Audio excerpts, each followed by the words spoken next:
Top 50 के जो current affairs हैं और जो न्यूज़ हैं 2016 की, उसको इंग्लिश और हिंदी दोनों में देख रहे हैं हम। 2 पार्ट देख चुके हैं इसका और ये थर्ड पार्ट है। इसमें 19 न्यूज़ तक देख चुके थे हम कि जो 17th नॉन अलाइन मूवमेंट यानी कि गुट निरपेक्ष जो सम्मेलन हुआ था वो वेनेजुएला में हुआ था, और उसमें पीएम मोदी नहीं गए थे। और ये दूसरी बार ऐसा हुआ है जब इंडिया से कोई प्राइम मिनिस्टर नहीं गया। पहली बार हुआ था मुरारजी देसाई नहीं गए थे 79 के आसपास, 1979 के आसपास, और ये दूसरी बार हुआ है। 20th न्यूज़ है कि जुलाई महीने में जो ब्रिक्स युवा सम्मेलन हुआ था, जो ब्रिक्स यूथ समिट हुआ था, वो कहाँ पे हुआ था?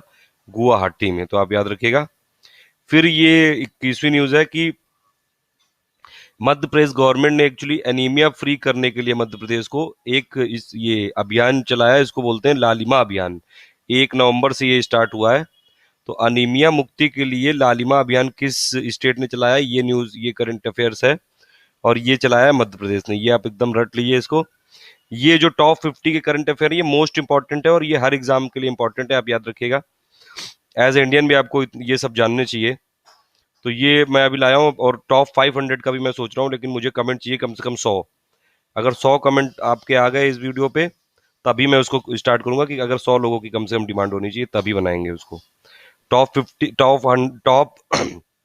500 का बनाएंगे फिर। तो इसमें लालिमा अभियान मध्य प्रदेश गवर्नमेंट ने चलाया, और इसका एम क्या है? मध्य प्रदेश को अनीमिया फ्री करने के लिए। फिर प्लास्टिक की कप और प्लेट पर प्रतिबंध लगा दिया गया है फ्रांस गवर्नमेंट के द्वारा। ये आप एक न्यूज याद रखिएगा। फिर एक कौशल्या सेतु स्कीम है, ये महाराष्ट्र गवर्नमेंट ने चालू की है। ये आप याद रखिए कि स्टूडेंट्स जो होंगे महाराष्ट्र स्टेट बोर्ड के सेकेंडरी और हायर सेकेंडरी के, जो फेल हो जाते हैं क्लास 10th में और एसएससी एग्जाम्स में, उनको स्किल डेवलपमेंट कोर्सेज में डाला जाएगा, उनको स्किल डेवलपमेंट उनका किया जाएगा।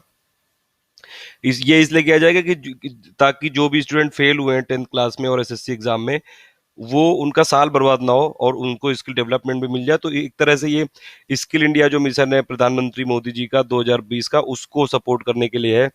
और मोदी जी वैसे भी जो भी स्कीम लाते हैं उसको किसी ना किसी तरह मेक इन इंडिया से, डिजिटल इंडिया से, और ये जितनी भी इनकी स्कीम है, पेट स्कीम है, स्वच्छ भारत है, उससे किसी ना किसी तरह जोड़ देते हैं उसको।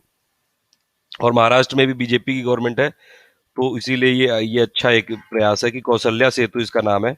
कौशल्या सेतु पहल यानी कि कौशल्या सेतु जो ये इनिशिएटिव है, ये किस गवर्नमेंट ने लिया है? ये महाराष्ट्र की स्टेट गवर्नमेंट ने लिया है, आप इसको याद रखिएगा। 24th अंतरराष्ट्रीय बौद्धिक संपदा अधिकार सूचकांक, बड़ी कठिन हिंदी है यार इसकी, इसीलिए इसको इंग्लिश में बोलते हैं इंटेलेक्चुअल प्रॉपर्टी इंडेक्स, जो कि United states chamber of commerce यानी कि यूएससीसी ने ये पब्लिश करता है। और इसमें इंडिया की रैंकिंग सेकंड लास्ट है। इंडिया सेकंड आया है पीछे से, लास्ट से इंडिया सेकंड आया है। 38 कंट्रीज का इसमें सर्वे हुआ है और इसमें इंडिया की रैंकिंग है 37th। और ये 38 वो कंट्री हैं जो कि वर्ल्ड की जीडीपी में, ग्लोबल जीडीपी में 85% का इसमें शेयर रखती हैं। वेनेजुएला को लास्ट रैंकिंग दी गई है और इंडिया को 37th है। तो ये जो इंटेलेक्चुअल प्रॉपर्टी इंडेक्स है, इसमें इंडिया की रैंकिंग 37th है। देखिए किसी भी रैंकिंग में मैं आपको कई बार बता चुका हूँ, आपको इंडिया की रैंकिंग कितनी है ये पता होना चाहिए, और उसको पब्लिश कौन करता है, ये 2 चीजें आप जरूर याद रखिएगा बस। उसके अलावा फिर वो जैसे रैंकिंग होती है उसके नाम से ही पता चल जाता है कि वो किससे रिलेटेड है। जैसे इंटेलेक्चुअल प्रॉपर्टी ये इंडेक्स से रिलेटेड है, यानी कि इंटेलेक्चुअल प्रॉपर्टी राइट्स की क्या पोजीशन है किस कंट्री में, तो उस हिसाब से है ये। और ये कौन पब्लिश करता है? United states chamber of commerce. फिर वर्ल्ड मेडिकल एसोसिएशन के नए ये अध्यक्ष निर्वाचित हुए केतन देसाई, ये भी इंपॉर्टेंट न्यूज है।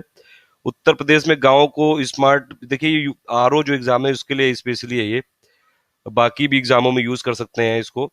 इस जो भी ये टॉप 50 की न्यूज है।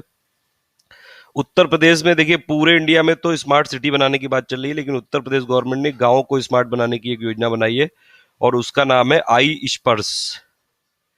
तो आप ये नाम याद रखिएगा। आई स्पर्श में जो भी ये विलेजेस होंगे उसको स्मार्ट करने में, उसको स्मार्ट और उसमें सेल्फ डिपेंडेंट, और वहाँ पे जो भी इंफ्रास्ट्रक्चर है उनको किसी तरह मजबूत बनाने में, एम्प्लॉयमेंट जनरेट करने में, स्मार्ट बनाने में, जो भी स्मार्ट के जो पैरामीटर्स हैं सिटी वाले पूरे इंडिया में चल रहे हैं, वैसे ही गाँव के लिए है आई स्पर्श नाम की स्कीम।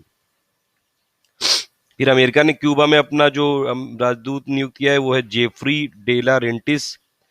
फिर ये एक अलग न्यूज है, 28 न्यूज है, विनिवेश भाग विभाग यानी कि जो डिसइन्वेस्टमेंट जो डिपार्टमेंट है, जो भी गवर्नमेंट ऑफ इंडिया का, ये डिसाइड करता है कि हर साल कौन सी पब्लिक सेक्टर का कितना परसेंट डिसइन्वेस्ट कर दिया जाएगा, यानी कि उसको बेच दिया जाएगा और उसमें प्राइवेट पार्टनरशिप बढ़ा दी जाएगी, गवर्नमेंट की पार्टनरशिप यानी कि गवर्नमेंट का शेयर कम कर दिया जाएगा। तो ये वो होता है डिपार्टमेंट ऑफ डिसइन्वेस्टमेंट, और उसको अब बना दिया गया है दीपम। इसका नाम चेंज कर दिया गया है डिपार्टमेंट ऑफ डिस इन्वेस्टमेंट का, और इसको दीपम है। दीपम का नाम, दीपम का मतलब होता है department of investment and public asset management. तो ये डिस इन्वेस्टमेंट डिपार्टमेंट दीपम बन गया है, और इसमें जो ये डिसीजन लिया गया है ये प्रॉपर मैनेजमेंट का और सेंटर का जो भी इन्वेस्टमेंट होता है इक्विटी में, ये उससे रिलेटेड है, जो भी सेंट्रल पीएसयूज होती हैं यानी कि पब्लिक सेक्टर अंडरटेकिंग्स।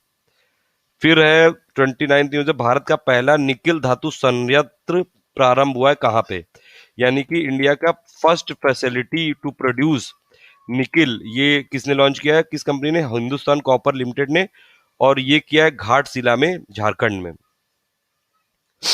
तो इंडिया का फर्स्ट निकिल प्रोडक्शन का जो फैसिलिटी है वो अभी स्टार्ट किया है हिंदुस्तान कॉपर लिमिटेड कंपनी ने, घाटशिला झारखंड में। फिर ये देश का सर्वाधिक कृषक अनुकूलन राज्य है, ये मतलब एडेप्टेबल राज्य है, वो है Maharashtra. Doing business index 2017, ease of doing business index होता है जो, जिसको कि वर्ल्ड बैंक पब्लिश करता है, उसमें सबसे पहला स्थान हुआ है न्यूजीलैंड को मिला है। और इसमें ease of doing business index है, ये वर्ल्ड बैंक पब्लिश करता है। आप याद रखिएगा, ये तो काफी बार पूछा जा चुका है यूपीएससी में और भी कई सारे एग्जाम में। पिछली बार ये जो रैंकिंग है ये इंडिया की इस बार हो गई है 130, तो ज्यादा कोई सुधार नहीं हुआ है, जबकि इंडियन गवर्नमेंट ने काफी सारे इसमें एफर्ट्स लगाए थे कि जो ईज ऑफ डूइंग बिजनेस है उसमें किसी तरह इंडिया की रैंकिंग सुधरे और ज्यादा से ज्यादा इन्वेस्टमेंट आए इंडिया में। जैसे कई सारी प्रोसेस जो कॉम्प्लिकेटेड थी उनको सिंपल कर दिया गया था, सिंगल प्रोसेस जो फॉर्म ला दिया गया था, कई सारी प्रोसेस में डिजिटाइजेशन कर दिया गया था, लेकिन फिर भी ईज ऑफ डूइंग बिजनेस में, डूइंग इंडेक्स जो बिजनेस इंडेक्स में, उसमें इंडिया की रैंक सुधरी नहीं है। फिर भारत का पहला बायो सीएनजी जो फ्यूल संयंत्र, ये कहाँ पे प्रारंभ हुआ है, ये पुणे में। फिर नासा का बैटरी चालित प्रायोगिक ये जो विमान है ये X-57 है, एक्स सीरीज है ये। फिर वर्ल्ड प्रेस फ्रीडम इंडेक्स यानी कि वर्ल्ड प्रेस फ्रीडम सूचकांक, तो इंडिया की रैंकिंग है इसमें 133 आउट ऑफ 180 कंट्रीज में से। देखिए, वर्ल्ड प्रेस फ्रीडम इंडेक्स का मतलब होता है कि किसी एक कंट्री में जो वहाँ की प्रेस है या मीडिया है उसको कितनी फ्रीडम है, वो उस हिसाब से 180 कंट्रियों की रैंकिंग हुई और इंडिया को रैंकिंग मिली 133। और इसको रिलीज कौन करता है, इसको रिलीज करता है एनजीओ, एक यानी कि नॉन गवर्नमेंट ऑर्गेनाइजेशन, जिसका नाम है रिपोर्टर्स विदाउट बॉर्डर्स, ये देखिए लिखा हुआ है। और ये रिपोर्टर्स विदाउट बॉर्डर्स ये पब्लिश करती है इसको, और ये पब्लिश करती है वर्ल्ड प्रेस फ्रीडम इंडेक्स, और उसमें इंडिया की रैंकिंग 133 है 180 कंट्रियों में। टॉप करा है इसको वर्ल्ड प्रेस फ्रीडम इंडेक्स को फिनलैंड ने, और फिर सेकंड नंबर पे नीदरलैंड है, फिर नॉर्वे, डेनमार्क और न्यूजीलैंड है। तो प्रेस फ्रीडम के हिसाब से इन लोगों के मतलब ये जो रिपोर्टर्स विदाउट बॉर्डर्स है इनके हिसाब से इंडिया में जो प्रेस है उसको काफी फ्रीडम नहीं, जबकि आप लोग जानते हैं कि इंडिया की मीडिया कितनी हावी रहती है, इंडिया की मीडिया मुद्दे ही बनाती है।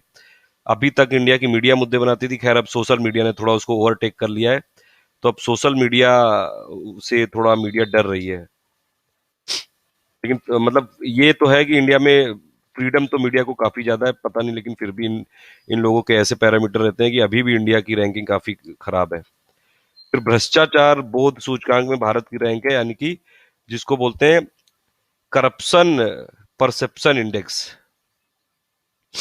करप्शन परसेप्शन इंडेक्स में इंडिया की रैंकिंग है 76th, और इसको पब्लिश कौन करता है, बर्लिन, यानी कि बर्लिन जर्मनी की है ये करप्शन बेस्ड जो वॉचडॉग है, ये ट्रांसपेरेंसी इंटरनेशनल।